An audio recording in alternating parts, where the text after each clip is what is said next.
జిల్లాలోని లక్ష్మీచంద మండలం ధర్మారం గ్రామంలో కోదిదేవుని ఆలయంలో శుక్రవారం నుండి శనివారం వరకు వైభవంగా జాతర నిర్వహించనున్నారు.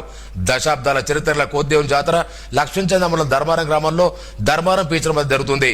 ప్రతి సంవత్సరం డిసెంబర్ నెలలో 19-20 తేదీలో ఈ 2 రోజుల పాటు వైభవంగా నిర్వహిస్తారు. మరణించిన కోతి గుడి కట్టడంతో ఈ కోతిని దేవుడిగా ఆరాధించడం ప్రారంభమై భక్తుల విరాళాలతో 1976లో ఆలయ నిర్మాణం పూర్తి చేశారు. భక్తుల కోరికలు తీర్చే కోతిదేవుడిగా నమ్మి నిర్మల్, ఆదిలాబాద్ తో పాటు నిజామాబాద్, కామారెడ్డి జిల్లాల నుంచి కూడా పెద్ద సంఖ్యలో వస్తున్నారు. జాతరలో జరిగే ప్రధాన కార్యక్రమాలు మొదటి రోజు స్వామివారికి ప్రత్యేక పూజలు, నైవేద్యం, శోభాయాత్రలు, రథోత్సవం నిర్వహిస్తారు. రెండో రోజు భారీ స్థాయిలో జాతర, కోనేటిలో పుణ్యస్నానాలు, మొక్కులు తీర్చుకోవడం, మహానదాన కార్యక్రమాలు జరుగుతాయని పురోహితుడు లక్ష్మణ్ శర్మ తెలిపారు. పెద్ద ఎత్తున భక్తులు చేరుకోవడంతో పోలీసు బందోబస్తు, ట్రాఫిక్ నియంత్రణకు స్థానిక పోలీస్ శాఖ ప్రత్యేక ఏర్పాటు చేస్తున్నారు.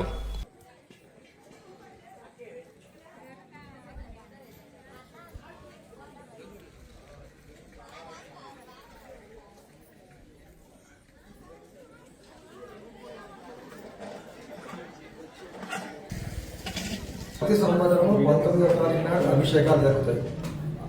గ్రామస్తులందరూ అభిషేకాలు చేసుకుంటారు. సాయంత్రం పూట అంటే రాత్రి ఇది ఆంజనేయ స్వామిదే రథోత్సవం జరుగుతుంది. రేపు మళ్ళీ భగవంతుడికి అభిషేకం చేసిన తర్వాత అక్కడ పాత ఊళ్ళో కూడా అభిషేకం ఉంటుంది. వచ్చిన తర్వాత అన్నదాన కార్యక్రమం అనేటటువంటిది ఉంటుంది. ఇది 20 నాడు రథోత్సవము, 20 నాడు అన్నదాన కార్యక్రమం. ఇట్లా గత 60 సంవత్సరాల నుంచి కూడా నడుచుకుంటూ వస్తున్నది. కల్లి అని చెప్పడానికి అవకాశం లేదు.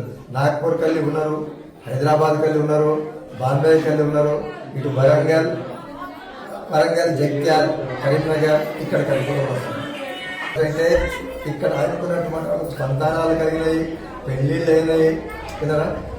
ఆ పదవుల్లో వచ్చిన వాళ్ళకు అటువంటి కూడా కార్యక్రమాలు కూడా వదిలిపెట్టారు.